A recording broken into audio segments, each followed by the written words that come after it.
I, Alan Peter Shram Cayetano, having been elected to the position of Senate President, having been elected to the position of Senate President, do hereby solemnly swear do hereby solemnly swear that I will well and faithfully discharge, that I will well and faithfully discharge, to the best of my ability, to the best of my ability, the duties of my present position the duties of my present position, and of all others I may hereafter hold, and of all others I may hereafter hold, under the Republic of the Philippines. under the Republic of the Philippines, That I will support and defend the Constitution of the Philippines, that I will uphold and support, that I will support and defend the Constitution of the Philippines. For I know the plans I have for you, plans to prosper you and not to harm you, plans to give you hope in a future. Yan po ang nasa Jeremiah 29:11 na naging isa sa core na paniniwala ng aking pagkatao at pananampalataya. Gusto ko po si Propetang Jeremiah dahil siya po ay nirerespeto at pinaniniwalaan ng Muslim, Hudyo at Kristiyano. that I will obey the laws, legal orders, and decrees That I will obey the laws, legal orders, and decrees promulgated by the duly constituted authorities, promulgated by the duly constituted authorities, and maintain true faith and allegiance and maintain true faith and allegiance to the Republic of the to Philippines. the Republic of the Philippines. So help me God. So help me God. All right, the Secretary will conduct a roll call vote. The motion is to declare all positions vacant. A vote in agreement is a yes, and a no for the other side. Go ahead. Roll call of members. Honorable Senator Aquino, Senator Cayetano Alan, Senator Cayetano Pia, Senator De La Rosa, Senator Ejercito, Senator Escudero, Senator Estrada, Senator Gatchalian, Excuse me. We cannot hear the votes of the people. Please rise and say your vote. yes sir. Yes, sir. Ulitin mo. Roll call of members. Senator Aquino, Senator Cayetano Alan, Senator Cayetano Pia, Senator De La Rosa, Senator Ejercito, Senator Escudero, What? Abstain.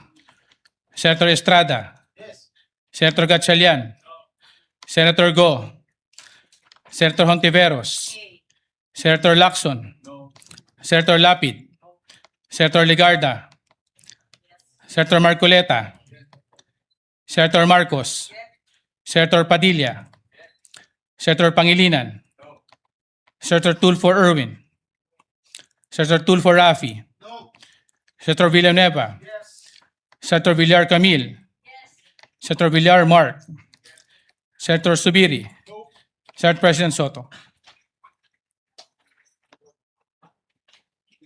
No. With 13 affirmative votes, 10 negative votes, and 1 abstention, the positions in all the positions in the Senate is hereby declared vacant. With that, Mr. President, may I move, therefore, to nominate Senator Alan Peter Cayetano as the new Senate President. Are you designating me as the presiding officer? Because I am the position is already vacant. I think you must elect somebody to take the position. I am no longer the presiding officer. So you designate a presiding officer. In the meantime, I Yes, suspend session. With the session resumed, may I herewith move and nominate Senator Jinggoy Estrada as the temporary presiding officer. Any objection? There being none, the motion of Senator Amy Marcos is hereby approved. Please proceed. Mr. President, may we also nominate Senator Joel as the temporary or acting majority leader?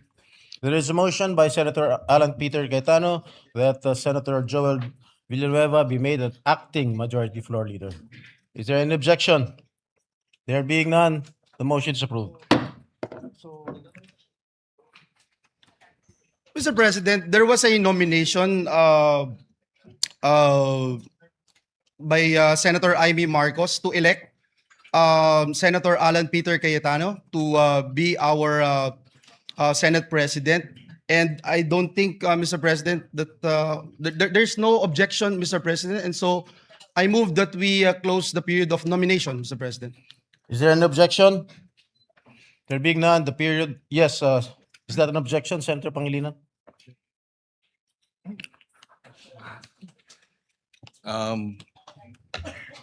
We do not object because we do not have the numbers, but we would like to manifest our serious reservations, Mr. President, for the record.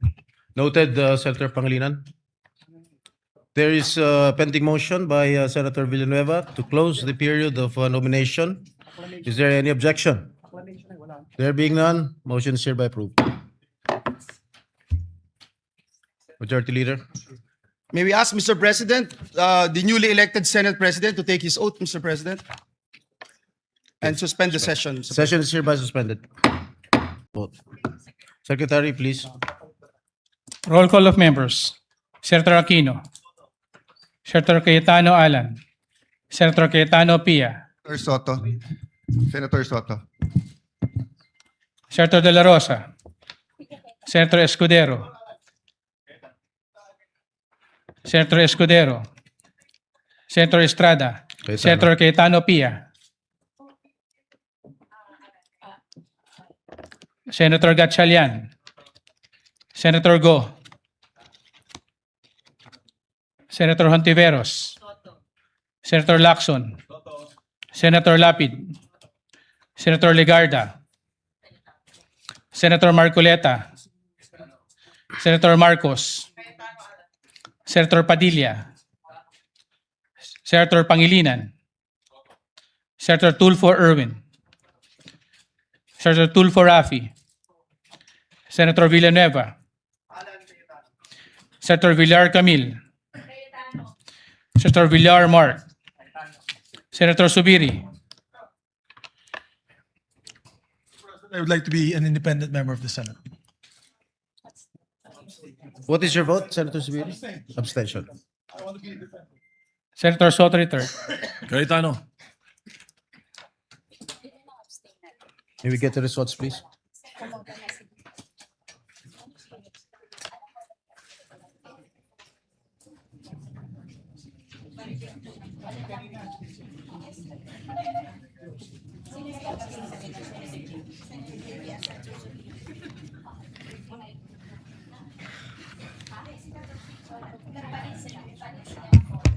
$13.92. 13.92. With 13 votes for Senator Alan Peter Cayetano and 9 votes for Senator Tito Soto and 2 abstention, Senator Cayetano is hereby elected as the new Senate President. We call on Senator Camille Villar to administer the oath to the newly elected Senate President, Senator Alan Peter Cayetano.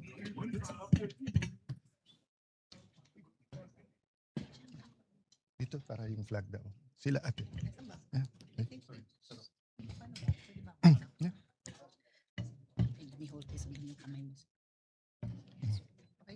Okay.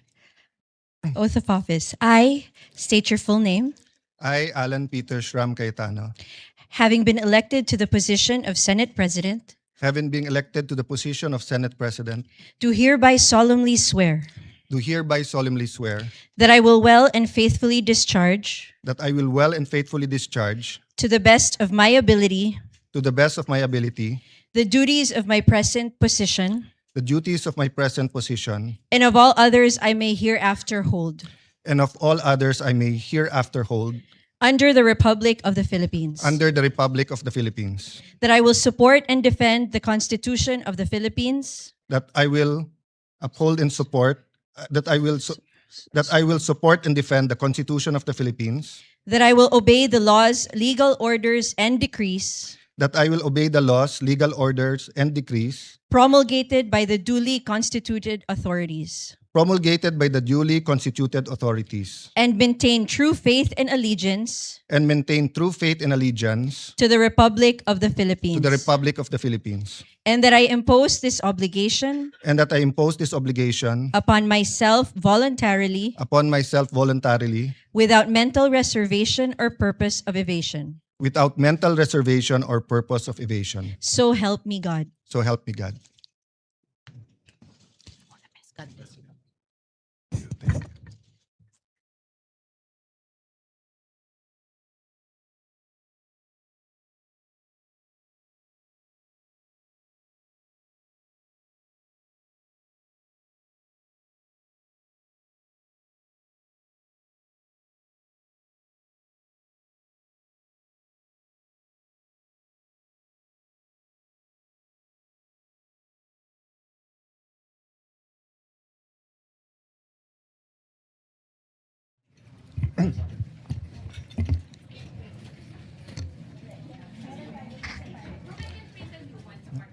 For I know the plans I have for you, plans to prosper you and not to harm you, plans to give you hope in a future.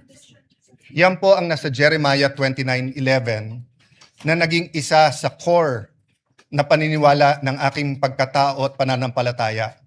Gusto ko po si Propetang Jeremiah dahil siya po ay nirerespeto at pinaniniwalaan ng Muslim, Hudyo at Kristiyano. Sa mundo ngayon na in crisis, buong mundo na in crisis because of the US-Iran-Israel war, napakahirap minsan paniwalaan na may magandang plano. But I'm always reminded that though people may be liars, God never lies. Though we may be weak, He is strong. But we are reminded that if He has a plan, we have to do the right thing. So let me be explicit. Our job together, my job, is to serve you, dear senators, to serve this nation, to serve God above all, and to do what is right. Napakahirap kung tutuusin po ang dinadaanan ng henerasyon na to. Kagabi po, kausap ko po ang pamangkin ni Senator Jinggoy, anak po ni Jackie, si Manu. Nakita po niya ako ng 2006 or 2007 or 2008 nung binisita ko ang kanyang lolo. At sabi ko sa kanya, grabe pala pinagdaanan ng generation nyo. During Duterte's time, depending on your lens, it was a human rights crisis. If you're pro-Duterte, it's a crisis of drugs, where illegal drugs did not only steal lives, did not only steal dreams, but it wrecked communities. It wrecked our government. Of course, if you are from the anti-Duterte lens, the human rights crisis was in the extrajudicial killings. But after enjoying almost 9 years of unprecedented economic prosperity during the Aquino time to the Duterte time, inabot po tayo ng pandemic. So from the human rights crisis to a health pandemic crisis. Naglilift pa lang ang COVID, nangyari na po ang Ukraine-Russia conflict. Sa mundo na mga kabataan na to ay naniniwalang hindi na posible ang World War III, ay suddenly may major conflict in the West. And then you fast forward. The crisis of the Philippines when it comes to corruption and flood control. The biggest corruption scandal in our country. Hindi pa ho tapos yan, nangyari yung Iran, US, Israel. And then, our young people have to face the prospect of a changing world through AI. And while we are worrying, leaders around the world in Canada, India, US, Australia are excited of AI. They said that it will bring in a new wave of millionaires, billionaires. It will bring in high-quality jobs. Pero tayo po ba'y naghahanda na? We might not feel the crisis here in the session hall. But our people, may it be the Grab drivers, the tricycle drivers, jeepney drivers, yung maliliit na kalendriya, yung mga beneficiaries ng 4Ps, ramdam na nila. So nung kinamayan po ako ng former Senate President Subiri, sabi niya, hindi siya naiinggit sa trabaho dahil mahirap po ito. But I take a step forward, my dear colleagues, and offer myself to serve you.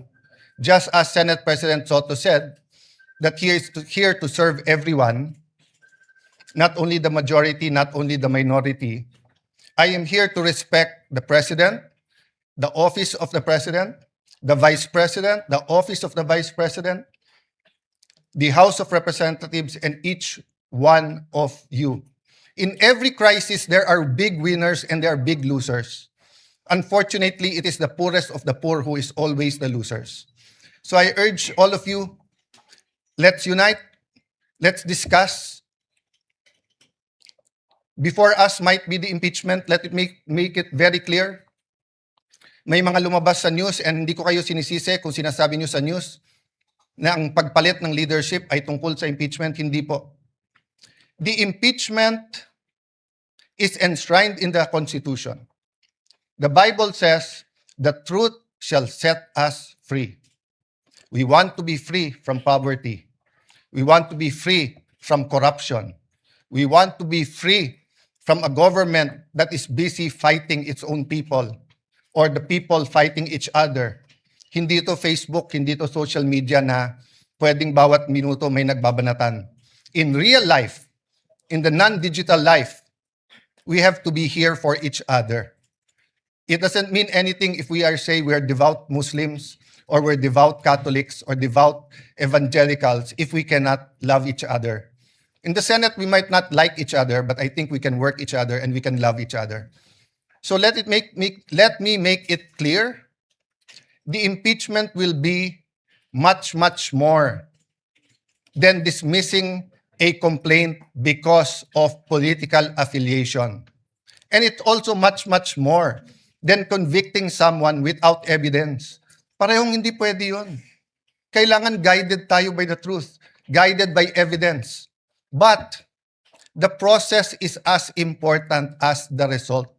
Hindi natin pwedeng sabihin, she or he will make a bad president. Or wala na tayong maasahan dyan sa presidente, wala na tayong maasahan sa vice president, impeach na lang natin. Hindi po. The Senate is also on trial. So, dear colleagues, as we ask God to guide us and help us, I'd like to thank all of you who supported me today. I will do my job. But I'd also like to reach out to all my colleagues here today. Ngayon lang naman po tayo na may divisions dahil mabigat ang politika. Pero actually, we've worked together. And if we could only go back 20 years and then go back now, can we go to 20 years from now? And let me tell you what I told the group last night nung nag-meeting kami. Basta't lahat ng gagawin natin, huwag tayong magsisisi. Huwag tayong gagawa na pagsisisihan natin. So feel free to call me out if you think mali ang direction. So dear colleagues, again, thank you. God bless you. Maraming salamat sa inyong lahat.